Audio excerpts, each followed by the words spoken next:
Så ved jeg, om det bliver en dreng eller en pige? Altså, nej, vi ved faktisk ikke.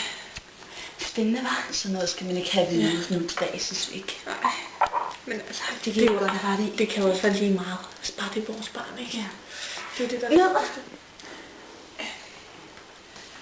Nej, okay. Går der ikke? Ja, jeg henter lige min kollega. Den er speciel. Ja. Færdig færre, hva'? Ja. Men du kan lide det? Jamen, den smager jo godt. God gammel. Jeg er så glad for spot, så jeg er bare så lykkelig. Der er gået en halv times tid. Spændende at gå på toilettet, og det giver bare sådan en mulighed for at tage sig en lille alvorssnak.